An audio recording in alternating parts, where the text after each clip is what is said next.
Hello everyone, welcome to Avision institute for government job. आज हम लोग डिस्कस करने वाले हैं हाइट एंड डिस्टेंस। और हाइट एंड डिस्टेंस जो है वो एसएससी एग्जाम और डब्ल्यूबीसीएस एग्जाम के लिए बहुत ज़्यादा इंपॉर्टेंट है। यहाँ पे रेलवे में से भी क्वेश्चन पूछे जाते हैं हाइट एंड डिस्टेंस से। अगर आप एसएससी के एग्जाम प्रिपेयर कर रहे हो तो यहाँ से 1 से 2 क्वेश्चन हमेशा आपको हर एक एग्जाम में मिलेगा। लेकिन अगर स्पेशली अगर हम लोग एसएससी सीजीएल की बात करें तो एसएससी सीजीएल में इसका ज़्यादा क्वेश्चन पूछे जाते हैं। 3 से 4 क्वेश्चन आपको एसएससी सीजीएल मेंस में जरूर देखने को मिलेगा हाइट एंड डिस्टेंस से। तो पूरे को हम लोग वीडियो को अच्छे से देखते हैं और कॉन्सेप्चुअल नॉलेज ज्ञान करने की कोशिश करते हैं ताकि ये वीडियो से हम लोग पूरा हाइट एंड डिस्टेंस का ट्रिक समझ जाए। तो चलिए शुरू करते हैं। तो यहाँ पे हाइट एंड डिस्टेंस जो हम लोग पढ़ते हैं वो एक्चुअली क्या है, क्या ट्रिग्नोमेट्री का ये एक पार्ट है। ये एक ऑब्जेक्ट आप मान के चलिए, ये एक मान लीजिए एक ट्री है। तो अगर ये ट्री है तो ये ट्री डेफिनेटली लैंड के ऊपर जो होगा वो 90 डिग्री होना चाहिए। अगर ये 90 डिग्री है तभी यहाँ पे हम लोग अब ट्रिग्नोमेट्री यूज कर सकते हैं, अदर केसेस में यूज नहीं कर सकते। मतलब ये जो हाइट है ये हमेशा बेस के ऊपर 90 डिग्री होना है। हो गया।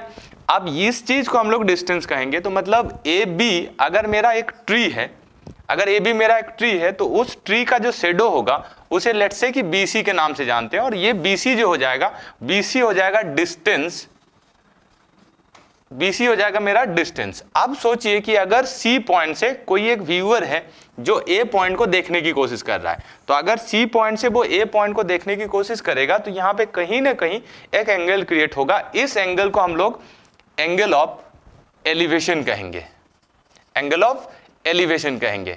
अगर यहाँ पे एक आदमी नीचे खड़ा हुआ है और अगर वो ए पॉइंट की तरफ देख रहा है तो यहाँ पे इस एंगल को हम लोग एंगल ऑफ एलिवेशन कहेंगे। अगर कोई आदमी ए पॉइंट पे है, अगर कोई एक आदमी ए पॉइंट पे है और ए पॉइंट से नीचे की तरफ देखने की कोशिश कर रहा है तो उस केसेस में हम लोग इस एंगल को, इस पर्टिकुलर एंगल को एंगल ऑफ डिप्रेशन कहेंगे।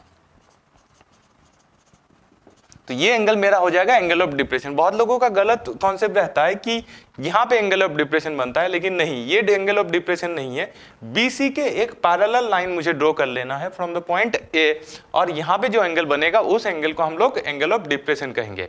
अब थोड़ा सा हम लोग समझ लेते हैं कि अगर 2 पैरेलल लाइन है, यहाँ पे ये जो BC लाइन है और लेट्स से कि अगर ये AE लाइन है तो AE और BC आपस में पैरेलल होगा। अगर पैरेलल है तो यहाँ पे इस तरह से अगर एक ट्रांसवर्सल ड्रॉ कर लिया जाए तो इस एंगल के साथ ये एंगल हमेशा बराबर होता है। इसलिए एंगल ऑफ एलिवेशन का जो मेजरमेंट होगा वही एंगल ऑफ डिप्रेशन का भी मेजरमेंट होगा। मतलब अगर एंगल ऑफ एलिवेशन इस केस में 60 डिग्री बनता है तो एंगल ऑफ डिप्रेशन भी हमेशा 60 डिग्री ही बनेगा। और ये एक 90 डिग्री का ट्रायंगल है। तो यहाँ पे ये भी मेरा हाइट है, BC इसका डिस्टेंस है। तो यहाँ से हम लोग इसमें अगर कोई भी एक एटलीस्ट इंफॉर्मेशन गिवन हो, अगर मुझे BC पता हो, अगर मुझे AC पता हो, अगर कोई भी एक इंफॉर्मेशन पता हो तो सारे इंफॉर्मेशन को निकाला जा सकता है। तो जैसे फॉर एग्जांपल हम लोग मान के चलते हैं कि AB जो था वो मेरा एक ट्री था जो कि 10 मीटर का है। अगर AB एक ट्री है जो कि 10 मीटर का है तो मुझे ये बताना है कि BC का जो लेंथ होगा वो कितना होगा at the angle of 60 degree. जब एंगल ऑफ एलिवेशन 60 डिग्री है उस समय BC का लेंथ कितना होगा। तो यहाँ पे हम लोगों को ये समझना है कि ये अगर हाइट है तो उसको हम लोग परपेंडिकुलर से डिनोट कर लेंगे। ये परपेंडिकुलर इसका है, ये इसका बेस है और ये इसका हाइपोटेनियस कहलाएगा, ये हो जाएगा हाइपोटेनियस। तो अगर मुझे 60 डिग्री पता है कि ये 60 डिग्री है तो 60 डिग्री ऑपोजिट AB है, तो यहाँ पे हम लोग डेफिनेटली लगा सकते हैं परपेंडिकुलर और बेस का रिलेशन, क्योंकि यहाँ पे कहीं ना कहीं मुझे बेस को फाइंड आउट करना है। तो फिर बेस और परपेंडिकुलर में रिलेशन दें, ऐसा मेरे पास ट्रिग्नोमेट्री 2 ही रेशियो है। या तो हम लोग यहाँ पे 10 लगा सकते हैं या तो हम लोग यहाँ पे कॉट लगा सकते हैं। तो अगर हम लोग 10 लगा देंगे तो फिर ये हो जाएगा 10 60 डिग्री। हम लोग जानते हैं कि tan थीटा का वैल्यू हमेशा परपेंडिकुलर बाय बेस होता है। तो tan 60 degree is perpendicular by base. यहाँ पे आपको ऑलरेडी परपेंडिकुलर पता था जो कि 10 मीटर का था, आपको बेस नहीं पता है तो बेस को आप B लिख दीजिए। आप tan 60 डिग्री √3 के बराबर होता है, इसलिए B इक्वल्स टू 10 बाई √3 हो जाएगा। अब हम लोग इसको रेशनलाइज कर लेंगे √3 इंटू √3 करके। जैसे रेशनलाइज कर देंगे ये मेरा बन जाएगा 10/3 ऑफ √3। तो ये इस एग्जाम्पल का आंसर हो जाएगा। अब मान के चलिए कि अगर मुझे हाइपोटेनियस पता होता तो फिर हमें बेस निकालना है। तो अगर मान के चलिए कि अगर हाइपोटेनियस 30 मीटर है तो हम लोग किस हिसाब से बेस को निकाल सकते हैं। अब हाइपोटेनियस और बेस का रिलेशन निकाल लेना पड़ेगा, क्योंकि मुझे यहाँ पे बेस निकालना है। अगर मुझे परपेंडिकुलर निकालना है और हाइपोटेनियस दिया हुआ है तो परपेंडिकुलर और हाइपोटेनियस दैट्स मीन साइन का रिलेशन लेना पड़ेगा। ओके, ले लेते हैं क्वेश्चन। एक वर्टिकल पोस्ट है जो कि 15 मीटर हाई पे ब्रोकन हो गया है और जिसका अपर पार्ट है जो कंप्लीटली सेपरेट नहीं हुआ है और meets the ground eight angle 30 degree, मतलब वो जमीन पे जहाँ पे टकरा गया है वो 30 डिग्री अगर एंगल है तो मुझे ये बताना है वो कितने हाइट पे टूट गया था। तो मान लेते हैं कि ये जो है ये AC जो है वो मेरा एक पोल है। तो अगर AC पोल है तो वही AC पोल मान के चलिए कि B पे टूट गया और B पे जब टूट गया तब उसका C पॉइंट जो है वो यहाँ पे टकरा गया और ये जो जमीन पे टच किया ये 30 डिग्री एंगल पे टच किया है। तो मुझे ये बताना है ये कितने ऊपर बाद टूटा था। तो यहाँ से यहाँ तक जो ये था ये कंप्लीटली 15 मीटर था, तो ये हो गया कंप्लीटली 15 मीटर। अगर ये कंप्लीटली 15 मीटर है तो हमें ये बताना है कि AB मेरा कितना होगा। तो यहाँ पे हम लोग देख पा रहे हैं कि ये जो AB प्लस BC है वही मेरा टोटल 15 मीटर है, मतलब कहीं ना कहीं हम ये भी कह सकते हैं कि AB प्लस BC यही टोटल कुल मिला के 15 होगा। बस हम लोगों को यहाँ से ये निकालना है कि AB और BC का क्या रेशियो होगा, उसी रेशियो में ये टूटा है। तो ये 30 डिग्री है, हम लोग ऐसा रिलेशन लेंगे जिसमें परपेंडिकुलर और हाइपोटेनियस का रिलेशन हो। तो कहीं ना कहीं हम लोगों को इन दोनों का रेशियो निकालने के लिए परपेंडिकुलर और हाइपोटेनियस लेना पड़ेगा, इसलिए हम लोग लेंगे साइन 30 डिग्री। तो sine 30 degree equals to AB by BC, perpendicular by hypotenuse, हम लोग ट्रिग्नोमेट्री वीडियो में पढ़ चुके हैं इसको। तो AB बाई BC, तो साइन 30 डिग्री का वैल्यू पुट कर देंगे जो हो जाएगा 1/2 equals to AB by BC, that's mean AB is to BC जो हो जाएगा वो हो जाएगा 1:2, मतलब AB और BC का रेशियो बन गया 1:2। अब हम लोग क्या कर देंगे AB का वैल्यू निकाल देंगे। तो 15 में AB का वैल्यू होगा 1 आउट ऑफ टोटल 3 पार्ट, तो 3 से इसको मल्टीप्लाई कर देंगे तो ये बन जाएगा 5, मतलब ये 5 मीटर मेरा आंसर हो जाएगा। अब देख पा रहे हैं कि ये 5 मीटर ऊपर फिर ये जो था वो टूट गया है। ये जो BC था वो टोटल 10 मीटर का था जो जमीन पे C पे आके टकरा गया है। लेते हैं हम लोगों का next question. The shadow of a tower become 60 meter longer when the altitude of the sun change from 45 degree to 30 degree, मतलब ये क्वेश्चन ये कह रहा है कि जब एल्टीट्यूड सन का 45 डिग्री से 30 डिग्री पे चेंज हो गया तब उसका जो शेडो का टावर था वो 60 मीटर लॉन्गर हो गया। मतलब ये एक टावर है मान के चलिए, इस टावर का शेडो कहीं ना कहीं इस तरफ से है। तो अगर AB मेरे पास एक टावर है तो AB टावर का जो शेडो है वो मान के चलिए कि AC है जब 45 डिग्री एंगल पे ये है। अगर एल्टीट्यूड को हम लोग चेंज कर दें तो सन का जब एल्टीट्यूड चेंज हो गया तो ये शेडो का जो टावर का जो शेडो था वो कहीं ना कहीं 60 मीटर कह रहा है कि हाई हो गया है, 60 मीटर बढ़ चुका है। तो ये जो था मेरा 45 डिग्री था और ये जो मेरा था वो 60 डिग्री था।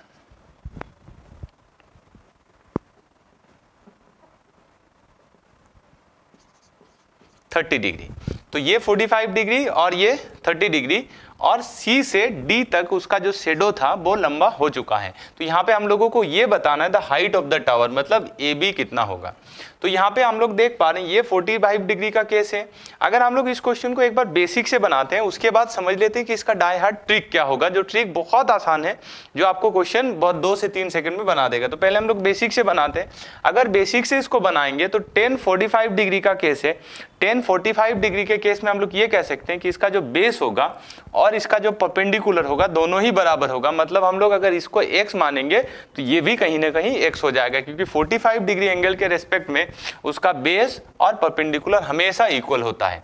तो यहाँ से हम लोग अगर ABD ट्रायंगल में चेक करेंगे तो ABD ट्रायंगल में यहाँ पे मेरा टोटल 30 डिग्री एंगल है और एंगल जो 30 डिग्री है तो एंगल 1030 डिग्री 1030 डिग्री के रेस्पेक्ट में हम लोग कह सकते हैं कि ये परपेंडिकुलर होगा और ये बेस होगा। अब इसका जो बेस है वो टोटल x प्लस 60 बन चुका है। तो 1030 डिग्री मतलब perpendicular that should be the x divide by x plus 60 degree. 1030 degree का वैल्यू हम लोग जानते हैं 1/√3 होता है। तो 1/√3 equals to x by x plus 60। अब इसको अगर हम लोग सॉल्व कर लेंगे तो क्रॉस मल्टीप्लीकेशन हो जाएगा। x√3 equals to x plus 60। x को अगर एक तरफ लेके आएंगे तो x equals to √3 - 1 equals to 60। तो x बराबर हो जाएगा 60 बाई √3 - 1। अब इसको आप रेशनलाइज कर लीजिए। अगर रेशनलाइज इसको कर देंगे तो √3 + 1 √3 + 1 से मल्टीप्लाई कर देंगे। तो मल्टीप्लाई अगर कर देंगे तो ये बन जाएगा मेरा 30 √3 + 1 मीटर, जो कि मेरा x का वैल्यू होगा। तो अगर x का वैल्यू यहाँ पे 30 √3 + 1 मीटर है तो कहीं ना कहीं हम लोग कह सकते हैं कि AB का जो हाइट होगा या तो उस टावर का जो हाइट होगा वो x हो जाएगा। तो यहाँ पे मेरा जो आंसर हो जाएगा वो हो जाएगा ऑप्शन नंबर सी। लेते हैं नेक्स्ट क्वेश्चन। कह रहा है कि a man standing at A point of P। तो हम लोग फिगर बनाते चलते हैं क्योंकि इस टॉपिक में फिगर जो है वो बहुत इंपॉर्टेंट रहता है। तो यहाँ पे ड्राइंग कर लेते हैं। एक मैन जो है वो P पॉइंट पे खड़ा हुआ है, इसका P का पोजीशन ये है। Watching the top of a tower, ये टावर है, मान के चलिए AB जो है वो मेरा एक टावर है, उसके टॉप पॉइंट पे देख रहा है at the angle of 30 degree. तो यहाँ पे इनिशियल जो एंगल है वो 30 डिग्री एंगल पे इस टावर का, जो AB एक टावर है, उसका टॉप को देख रहा है। द मेन वर्क वन से डिस्टेंस टूवर्ड्स द टावर। तो कुछ डिस्टेंस टावर्स की तरफ आ गया, मतलब यहाँ पे वो क्लोजर जाने की कोशिश कर रहा है। आने के बाद जब एंगल हो गया 60 डिग्री, यहाँ पे ये एंगल मेरा 60 डिग्री बन गया। तो कितना डिस्टेंस वो आया था, क्वेश्चन में ये मेंशन किया हुआ है। If the height of the tower is 30 meter. यहाँ पे आपको ये पता है कि अगर टावर का हाइट 30 मीटर है तो यहाँ से वो कितना डिस्टेंस मूव किया था, मतलब P से, अगर यहाँ पे हम लोग C नाम दे दे तो P से C जब एंगल ऑफ एलिवेशन 30 डिग्री से 60 डिग्री बना तो यहाँ पे वो आदमी कितना मूव किया था हम लोगों को ये बताना है। ऑप्शन मेरा यहाँ पे ABCD 4 ऑप्शन दिया हुआ है। तो इस क्वेश्चन को हम लोग सॉल्व करते हैं। अब क्वेश्चन को हम लोग डायरेक्टली ट्रिक से सॉल्व करने की कोशिश करते हैं। बेसिक प्रोसेस आपको याद रखने की जरूरत है ताकि कभी अगर एंगल नहीं दिया हुआ है, यहाँ पे अगर 30 डिग्री 60 डिग्री ये एंगल मेजरमेंट नहीं दिया हुआ है तब आपका बेसिक काम आएगा। लेकिन अगर एंगल गिवन है वहां से हम लोग डायरेक्टली ट्रिक लगा सकते हैं। ट्रिक को याद रखने के लिए आपको 3 छोटे छोटे फिगर याद रखने पड़ेंगे।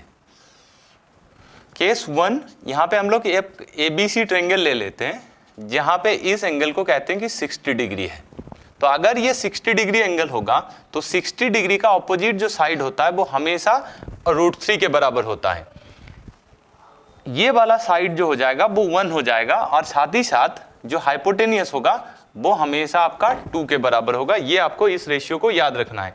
60 डिग्री का ऑपोजिट हमेशा √3, यहाँ पे अगर 60 है तो ये 90, तो ये आपका हो जाएगा 30 डिग्री। तो 30 डिग्री का ऑपोजिट साइड जो होगा वो 1 होगा और साथ ही साथ 90 डिग्री का ऑपोजिट जो हो जाएगा वो 2 बन जाएगा। तो ये केस हो सकता है। केस 2 की अगर हम लोग बात करें तो केस 2 में इसी तरह से एक ट्रायंगल ले लेते हैं जहां पे एंगल ऑफ एलिवेशन 45 डिग्री है या तो एंगल ऑफ डिप्रेशन 45 डिग्री है। दोनों ही केस में हम लोग इस ट्रिक को यूज कर सकते हैं। यहाँ पे 45 डिग्री हो या तो एंगल ऑफ डिप्रेशन 45 डिग्री हो, कोई फर्क नहीं पड़ता। यहाँ पे टोटल 3 ही केस बनने वाला है, 60 डिग्री, 45 डिग्री, 30 डिग्री। तो अगर 45 डिग्री है तो 45 डिग्री के केस में हम लोगों को ये पता होना चाहिए कोई भी right angle triangle isosceles right angle triangle बनाता है। तो अगर आइसोसेलेस राइट एंगल ट्रायंगल बनाता है तो उस केस में उसका परपेंडिकुलर और उसका बेस जो होगा वो बराबर हो जाएगा। दैट्स मीन ये 1 हो जाएगा, ये भी 1 हो जाएगा। तो अगर ये दोनों 1 है तो आप पाइथागोरस लगा के भी बता सकते हो कि इसका जो हाइपोटेनियस होगा वो हमेशा √2 के बराबर होगा। अब ले लेते हैं थर्ड केस। तो थर्ड केस जो होगा उस थर्ड केस में ऐसे ही हम लोग एक राइट एंगल ट्रायंगल ड्रॉ कर लेते हैं। तो ये बन गया मेरा राइट एंगल ट्रायंगल जिसमें ये 30 डिग्री है। तो हमने निकाला 60 डिग्री का केस, 45 डिग्री का केस एंड 30 डिग्री का केस। तो 30 डिग्री का केस आपको याद नहीं रखना है क्योंकि आपको 60 डिग्री का ऑपोजिट एंगल √3 पता है। तो यहाँ पे अगर 30 है तो आप डेफिनेटली बोल सकते हो ये जो होगा वो 60 डिग्री होगा। तो 60 का ऑपोजिट जो होगा वो √3 होगा। अगर ये √3 है तो ये डेफिनेटली 1 हो जाएगा और इसका जो हाइपोटेनियस होगा वो 2 होगा। मतलब यहाँ पे ये 1:√3:2 रेशियो होगा। यहाँ पे ये 1:1:√2 रेशियो होगा। यहाँ पे ये √3:1:2 रेशियो होगा। बस आपको इतना याद रखना है, बाकी क्वेश्चन जो होगा वो 2 से 3 सेकंड में कंप्लीट है। अब देख लेते हैं जो एग्जाम्पल मेरा यहाँ पे दिया हुआ था उस केसेस में इस ट्रिक को हम लोग कैसे अप्लाई करें। तो यहाँ पे आप लोग देख पा रहे हैं यहाँ पे 60 डिग्री दिया हुआ है ये 30 डिग्री दिया हुआ है। फिगर ड्रॉ हमेशा हर एक क्वेश्चन में हमको करना है। तो अगर ये 60 डिग्री है तो हम लोग बोल सकते हैं 60 डिग्री का जो ऑपोजिट होगा वो √3 के बराबर होगा। मतलब ये जो 30 मीटर है वही √3 के बराबर, मतलब कहीं ना कहीं √3 बराबर आप बोल सकते हो कि 30 मीटर के बराबर होगा। अगर √3 बराबर 30 मीटर है तो 1 बराबर मेरा हो जाएगा 30/√3, दैट्स मीन ये हो जाएगा आपका 10√3। मतलब आपको AC पता चल गया जो कि 10√3 है। आप देख लेते हैं बड़े वाले ट्रायंगल के केस में। तो बड़े वाले ट्रायंगल के केस में ये जो है वो 30 डिग्री है। मतलब हम लोग ABP ट्रायंगल की बात कर रहे हैं। APB ट्रायंगल के केस में यहाँ पे 30 डिग्री है। तो फिर ये वाला जो एंगल होगा, ये वो एंगल, ये आपका 60 डिग्री होगा। अब ये 60 डिग्री का ऑपोजिट हमेशा मेरा √3 होता है। तो यहाँ पे ये 1 बराबर आपका 30 दिया हुआ है। ये अगर 60 डिग्री एंगल है तो 60 का ऑपोजिट जो साइड है, ये कंप्लीट साइड, ये आपका √3 होगा। तो ये 1 बराबर है। तो 1 बराबर अगर 30 है तो √3 बराबर हो जाएगा 30√3। तो √3 बराबर बन गया आपका 30√3। तो ये अगर कंप्लीट आपका 30√3 है और ये बस आपका 10√3 है तो कहीं ना कहीं जो CP हो जाएगा वो आपका 20√3 हो जाएगा, क्योंकि AP जो था एज ए होल कंप्लीट था और ये जो था वो 10√3 वो AC था। तो इस केस में ये CP जो हो जाएगा वो 20√3 हो जाएगा। मतलब वो इंसान P पॉइंट से C पॉइंट तक आया था जो कि 20√3 मीटर डिस्टेंस था। लेते हैं नेक्स्ट क्वेश्चन। नेक्स्ट क्वेश्चन क्या है, देयर आर 2 वर्टिकल पोल। तो जैसा क्वेश्चन कह रहा है वैसे अकॉर्डिंग हम लोग फिगर को ड्रॉ कर लेते हैं। ये 2 वर्टिकल पोल है, one on each side of the road just opposite to each other. मतलब अगर बीच में एक रोड है तो दोनों साइड में एक एक पोल रखा गया है। One post is 108 meter high. कोई भी एक पोल है जो कि 108 मीटर हाई है। From the top of the post the angle of depression of the top and the foot of the other post are 30 degree and the 60 degree. यहां से top से हम लोग देख रहे हैं दूसरे टावर को, तो डेफिनेटली ये कहा जा सकता है कि ये जो दूसरा टावर होगा वो छोटा होगा, क्योंकि दोनों ही जगह पे देखिए एंगल ऑफ डिप्रेशन मेंशन किया गया है। मतलब इस पोजीशन में इस टावर को देखने के लिए एंगल ऑफ डिप्रेशन की ही जरूरत पड़ती है, इसलिए ये टावर इससे छोटा होगा। अगर एक एंगल ऑफ डिप्रेशन होता और एक एंगल ऑफ एलिवेशन होता तो हम लोग कह सकते थे कि ये जो सेकंड टावर होगा वो इससे बड़ा होगा। तो एंगल ऑफ डिप्रेशन टॉप पे बना रहा है और एंगल ऑफ डिप्रेशन बॉटम पे भी बन रहा है। तो यहाँ पे अगर बॉटम पे बन रहा है तो अकॉर्डिंग टू क्वेश्चन ये कह रहा है कि टॉप एंड फुट, टॉप पे 30 डिग्री और फुट पे 60 डिग्री, तो हम लोग यहाँ पे 60 डिग्री ले सकते हैं। सेम वे में अगर इससे एक पैरेलल लाइन ड्रॉ कर लिया जाए बेस के कंपैरिजन में तो इस एंगल को हम लोग 30 डिग्री कह सकते हैं। अब हम लोगों को ये पता था ये जो टोटल हाइट था इसका 108 मीटर था। तो ये 108 मीटर आप ट्रिक का यूज कर लेते हैं, 60 डिग्री का ऑपोजिट जो कि √3 होता है। तो √3 जो दिया हुआ था वो 108 दिया हुआ था, तो उसका जो बेस होगा वो 108/√3 हो जाएगा। इसको रेशनलाइज कर लीजिए। अगर इसको हम लोग रेशनलाइज कर लेंगे तो √3 × √3 से मल्टीप्लाई कर देंगे। अब नीचे हो जाएगा ये 3, ऊपर हो जाएगा 108/√3। 3 से काटिए तो 3 36√3, मतलब इसका बेस जो बन जाएगा वो 36√3 बन जाएगा। मतलब आप ये भी कह सकते हो कि ये वाला जो लाइन मैंने डॉटेड लाइन डिनोट किया था ये भी आपका 36√3 होगा। अब हम लोग चेक कर लेते हैं 30 डिग्री के रेस्पेक्ट में। तो 30 डिग्री के रेस्पेक्ट में हम लोगों को बेस पता था, तो 30 डिग्री का ऑपोजिट ये है। तो कहीं ना कहीं अगर ये 30 डिग्री है तो इस पूरे एंगल को 60 डिग्री कंसीडर किया जा सकता है। कहीं ना कहीं ये एंगल जो है वो 90 डिग्री है। तो 30 डिग्री, ये 60 डिग्री, अगर ये 60 डिग्री है तो 60 डिग्री का जो अपोजिट साइड है वो आपका हमेशा √3 के बराबर होता है। तो ये √3 के बराबर अगर है तो हम लोग कह सकते हैं कि √3 बराबर 36√3। तो अगर √3 बराबर 36√3 है तो ये तो 1 के बराबर होता है। तो 1 बराबर मेरा कितना हो जाएगा 36√3/√3। आप √3 को कैंसिल कर दीजिए, दैट्स मीन ये 1 जो हो जाएगा वो 36 के बराबर हो जाएगा। तो आपको पता चल गया कि यहाँ से यहाँ तक जो होगा वो 36 होगा। मतलब रेस्ट ऑफ जो होगा वो 108 - 36 होगा। तो 108 - 36 दैट्स मीन यहाँ पे हो गया आपका 2 और यहाँ पे हो गया आपका 7, दैट्स मीन 72 मीटर। तो अगर यहाँ से यहाँ तक ये 72 मीटर है तो कहीं ना कहीं यहाँ से यहाँ तक भी 72 मीटर होगा। तो यहाँ पे आप बता सकते हो कि जो दूसरा पोल था वो 72 मीटर हाई है, जो कि हम लोगों का ऑप्शन बी है आंसर। ओके, लेते हैं हम लोगों का next question. From the top of a cliff 90 meter high. एक क्लिफ है छत की तरह जो कि 90 मीटर हाई है। उसके बाद क्वेश्चन ये कह रहा है कि the angle of the depression of the top and bottom of the tower are observe that 30 degree and 60 degree. दूसरा एक टावर है जिसका हम लोग टॉप और बॉटम को देख रहे हैं, एक देख रहे हैं 30 डिग्री एंगल पे और दूसरे देख रहे हैं 60 डिग्री एंगल पे। यहाँ पे ये बात समझ लेनी है कि ये जो पहला टावर है वो दूसरे के कंपैरिजन में बड़ा होगा या छोटा होगा।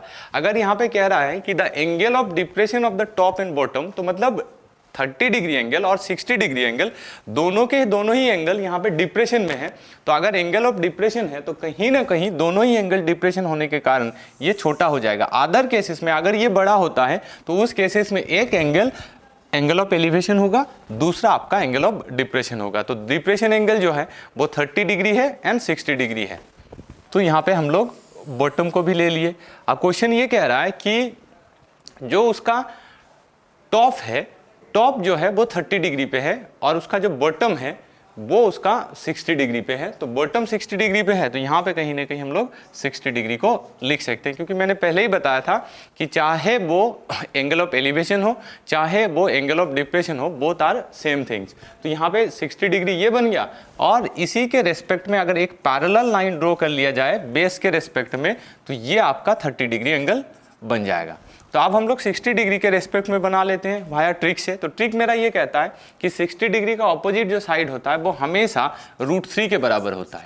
तो इसलिए √3 बराबर 90 और ये वाला साइड 1 के बराबर होगा, इसलिए ये हो जाएगा आपका डायरेक्टली 90/√3। तो कहीं ना कहीं ये आपका हो जाएगा 90/√3। 90/√3 को हम लोग लिख सकते हैं 30√3 रेशनलाइज करने के बाद, तो ये 30√3 आपका बन जा रहा है। तो 30√3 अगर ये इसका बेस है तो यहाँ पे मेरा 30 डिग्री है।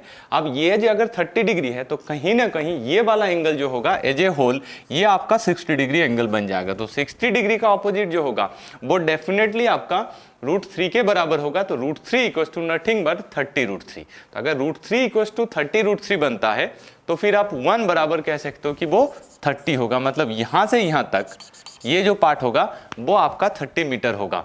यहाँ पे और एक बार समझ लेते हैं चीज़ों को। ये अगर 30 डिग्री तो ये 60 डिग्री, 60 डिग्री ऑपोजिट हमेशा √3 बराबर दिया हुआ है 30√3, तो 1 बराबर हो जाएगा आपका 30। तो ये अगर 30 मीटर है तो यहाँ से यहाँ तक जो ये मेरा बन जा रहा है ये आपका 60 डिग्री बन जाएगा। अगर ये 60 डिग्री है तो कहीं ना कहीं ये दूसरा जो पोल है वो आपका 60 मीटर हाइट का होगा। तो क्वेश्चन पूछ रहा था हाइट ऑफ द टावर, तो हाइट ऑफ द टावर यहाँ पे हो जाएगा 60 मीटर, जो कि हम लोगों का ऑप्शन बी है। तो 60 मीटर हो जाएगा इसका आंसर। ओके, देखते हैं next question. The angle of elevation of an aeroplane from a point on the ground is 60 degree. After 15 second of the flight the elevation change to 30 degree. If the aeroplane is flying at a height of 1500√3 meter, find the speed of the plane. तो हम लोग figure को draw कर लेते हैं। Let's say ये plane है जो कि 1500√3 मीटर ऊपर उड़ रहा था। तो यहाँ पे 1500√3 हम लोग इसको मान लिए, 1500√3 ये उसका इनिशियल पोजीशन है जो कि वो 60 डिग्री पे ग्राउंड से कोई जमीन से देख रहा है। तो ये मेरा 60 डिग्री है। उसके बाद वो प्लेन कुछ उड़ गया कुछ दूर तक, तो यहाँ पे मान लेते हैं हम लोग इस पॉइंट से लेके इस प्लेन तक वो प्लेन चला गया। उसके बाद जो एलिवेशन था उस पॉइंट के अकॉर्डिंग वो चेंज होके अब ये 30 डिग्री बन चुका है, लेकिन हाइट जो है वो अभी भी 1500√3 ही है। तो फिर मुझे ये बताना है कि यहाँ से यहाँ तक जाने में वो स्पीड क्या रखा गया था। तो हम लोगों को ये पता है कि यहाँ से यहाँ तक जाने में, लेट्स से एक बार नेमिंग डाल देते हैं यहाँ पे, तो A, B, C, D और E ये टोटल मेरा नेमिंग हो गया। तो यहाँ पे हम लोग ये समझ लेते हैं कि इनिशियली ए पॉइंट से ग्राउंड से कोई जमीन से देख रहा था इस प्लेन को जिसका पोजीशन था C, और C पे वो 60 डिग्री एंगल पे था। कुछ देर उड़ गया, उसके बाद वो D पे पहुंच गया और D पे पहुंचने के बाद जो एंगल ऑफ एलिवेशन था वो 30 डिग्री था। वो कांस्टेंट हाइट पे उड़ रहा था 1500√3 मीटर पे। तो हम लोगों को बस ये बताना है कि B to E कितना डिस्टेंस है। अगर हम लोगों को B to E पता चल जाएगा तो कहीं ना कहीं B to E जो कि CD के बराबर होगा, वही डिस्टेंस जाने में वो 15 सेकेंड टोटल टाइम लिया है। तो हम लोग सारा क्वेश्चन का आंसर बता सकते हैं। अब हम लोग 60 डिग्री के रेस्पेक्ट में ABC ट्रायंगल की बात कर लेते हैं। तो ABC ट्रायंगल में 60 डिग्री है। आपको ये ध्यान रखना, ये जो कंप्लीट एंगल है that should be the 60 degree. तो 60 डिग्री के रेस्पेक्ट में उसका ऑपोजिट जो है वो आपको √3 मिलता है। तो ये √3 बराबर दिया हुआ है 1500 √3, तो फिर 1 बराबर हो जाएगा आपका 1500। तो A to B का जो डिस्टेंस होगा वो 1500 होगा। अब हम लोग देख लेते हैं बड़ा वाला ट्रायंगल के केस में। तो बड़ा वाला ट्रायंगल के केस में ये मेरा है ADE। तो ADE ट्रायंगल में 30 डिग्री का रेस्पेक्ट लिया गया है। तो ADE ट्रायंगल में 30 डिग्री का अगर रेस्पेक्ट लिया गया है, 30 डिग्री का ऑपोजिट साइड हमेशा 1 के बराबर होता है। तो 1 बराबर दिया हुआ आपका 1500 √3। तो 1 बराबर अगर 1500 √3 है तो कहीं ना कहीं हम लोग कह सकते हैं √3 जो होगा वो इसके साथ मल्टीप्लाई हो जाएगा। √3 मतलब 1500 √3 इंटू √3। तो दैट्स मीन ये पूरा आपका बन जाएगा 4500। तो 4500 ये 1500, तो कुल मिला के ये जो बनेगा आपका वो 3000 बन जाएगा, क्योंकि ए बी जो था 1500 था और ए ई जो था वो 4500 था। तो ये बन गया 3000। तो बी टू ई अगर 3000 है तो आप ये भी बोल सकते हो कि सी डी जो होगा वो भी 3000 मीटर ही होगा। और ये 3000 मीटर जाने में प्लेन ने टोटल टाइम 15 सेकेंड टाइम लिया है। तो उसका जो स्पीड हो जाएगा, हम लोग जानते हैं कि स्पीड जो होता है वो हमेशा डिस्टेंस बाय टाइम होता है। तो डिस्टेंस 3000 टोटल और टाइम उसने लिया 15 सेकेंड। ये ऊपर मीटर नीचे सेकेंड, तो फिर कुल मिला के ये हो जाएगा 200 meter per second. According to question option B is the correct answer. देखते हैं next question. A boy standing in the middle of the field observe a flying bird in the north at the angle of elevation 30 degree. After 2 minutes he observed that the same bird south at and the angle of elevation 60 degree. मतलब यहाँ पे जो है वो north में था, फिर बाद में वो साउथ में चला गया है। तो कहीं ना कहीं हम लोग ये कह सकते हैं नॉर्थ और इधर हो जाएगा आपका साउथ, या तो इसी डायरेक्शन को अगर हम लोग चेंज कर देंगे तो ऐसे भी कर सकते हैं कि नॉर्थ इस साइड में और साउथ को इस साइड में, अकॉर्डिंग टू क्वेश्चन। तो यहाँ पे आपको साइड चेंज करने की बात है। तो यहाँ पे ये इसका कांस्टेंट हाइट रहेगा। इनिशियल पोजीशन अगर उसका यहाँ पे है तो वो बाद वाला पोजीशन जो हो जाएगा वो यहाँ पे हो जाएगा, एंड सो ऑन। अगर हम लोग इसको रिवर्स भी समझेंगे तब भी एक ही बात होगा। तो मतलब यहाँ पे बस आपको साइड चेंज करना है। मिडिल ऑफ द पोजीशन में जो होगा वो बॉय होगा। तो यहाँ पे हम लोग इनिशियली देख पा रहे हैं कि वो नॉर्थ साइड पे था और जो कि 30 डिग्री एंगल बना रहा था। तो कहीं ना कहीं ये हो जाएगा आपका 30 डिग्री। यहाँ पे जो हाइट है और ये वाला जो हाइट है और ये वाला जो हाइट होगा, ये दोनों ही या तो ये तीनों ही बिल्कुल बराबर हो जाएगा। तो इसको हम लोग जोड़ लेते हैं। तो बर्ड का जो पोजीशन है वो इनिशियल पोजीशन अगर ए था तो उसका नेक्स्ट पोजीशन हो जाएगा बी। पहले 30 डिग्री था, बाद में ये 60 डिग्री था। या तो अगर इस क्वेश्चन के रेस्पेक्ट में हम लोग इधर भी 60 लेंगे उधर भी 30 लेंगे तो कोई दिक्कत है नहीं। तो हम लोग समझ लेते हैं कि ए टू बी उसका टोटल जर्नी था जो उसने 2 मिनट में कवर किया है। यहाँ पे हम लोगों को उसका स्पीड बताना है, तो बस कुछ भी नहीं करना है। यहाँ से हम लोगों को ए टू बी जो टोटल डिस्टेंस है वो निकाल देना है, देन उसके बाद उसको 2 से डिवाइड कर देना है तो स्पीड मिल जाएगा। अच्छा, अब हाइट जो दिया हुआ है वो 50 √3 मीटर हाइट पे उड़ रहा है। तो 50 √3 मैंने यहाँ पे ले लिया। 60 डिग्री ऑपोजिट हमेशा √3 के बराबर होता है। तो √3 ऑलरेडी 50 √3 दिया हुआ है, तो 1 बराबर हो जाएगा आपका 50। मतलब यहाँ से यहाँ तक बन जाएगा वो 50। इधर जो था इधर भी आपका 50 √3 होगा, साथ ही साथ ये मिडिल वाला जो पोजीशन है वो भी उसका 50 √3 होगा। तो 30 के ऑपोजिट हम लोग जानते हैं कि 1 होता है। तो 1 बराबर अगर 50 √3 है तो √3 बराबर इससे मल्टीप्लाई कर देंगे √3। अगर हम लोग इसको यूनिटरी मेथड से लिखे तो भी लिख सकते हैं, बस थोड़ा टाइम बर्बाद होगा। 1 यूनिट बराबर आप बोलोगे कि 50 √3 है, तो √3 यूनिट बराबर कितना हो जाएगा, √3 से आप मल्टीप्लाई कर दोगे दोनों साइड, तो ये हो जाएगा आपका 150। तो ये 150 मीटर यहाँ से इस पोजीशन तक का हुआ, उधर था 50 मीटर, तो इन टोटल ये हो जाएगा आपका 200 मीटर। तो अगर ये 200 मीटर है तो कहीं ना कहीं A2 का जो B डिस्टेंस है वो भी आपका 200 मीटर ही हो जाएगा। तो A to B जो है वो टोटल 200 मीटर है, और यही डिस्टेंस जाने में जो बर्ड था उसने टोटल 2 मिनट टाइम निकाला है। यहाँ पे हम लोगों को स्पीड जो बताना है वो किलोमीटर पर आवर में बताना है। ओके, तो टोटल ये 200 मीटर आ गया। 200 मीटर अगर आ गया तो यहाँ से हम लोगों को स्पीड निकालना है। तो speed is equals to distance by time. तो यहाँ पे टोटल जो डिस्टेंस हमने कवर किया है वो 200 मीटर है, और यही डिस्टेंस कवर करने में टोटल 2 मिनट टाइम लगा है। लेकिन हम लोग डिस्टेंस बाय टाइम अगर कर रहे हैं तो कहीं ना कहीं ऊपर मीटर का यूज हो रहा है, नीचे मिनट का। तो मीटर पर सेकेंड्स होता है या तो किलोमीटर पर आवर होता है, इसलिए इसको क्या कर देंगे, सेकंड में कन्वर्ट कर देंगे। तो यहाँ पे 0 0 कैंसिल आउट हो जाएगा। यहाँ से अगर 2 से तो ये 10 बन जाएगा, ये बन गया आपका 3, ये बन गया आपका 5। तो दैट्स मीन ये बन गया आपका 5/3 मीटर पर सेकेंड, लेकिन 5/3 मीटर पर सेकेंड मेरा ऑप्शन में है नहीं, क्योंकि क्वेश्चन का आंसर जो है वो किलोमीटर पर आवर पे देना है, इसलिए इसको हम लोग डायरेक्टली 18/5 से मल्टीप्लाई कर देंगे। हम लोगों को पता होना चाहिए कि अगर मीटर पर सेकेंड है तो उसको अगर हम लोग 18/5 से मल्टीप्लाई करेंगे तो वो किलोमीटर पर आवर में कन्वर्ट हो जाएगा। तो 5/3 इंटू 18/5, तो 5/3 इंटू 18/5, 5 कैंसिल, यहाँ से ये 6, तो 6 किलोमीटर पर आवर मेरा आंसर हो जाएगा। तो यहाँ पे अकॉर्डिंग टू ऑप्शन डी जो कि मेरा करेक्ट आंसर है।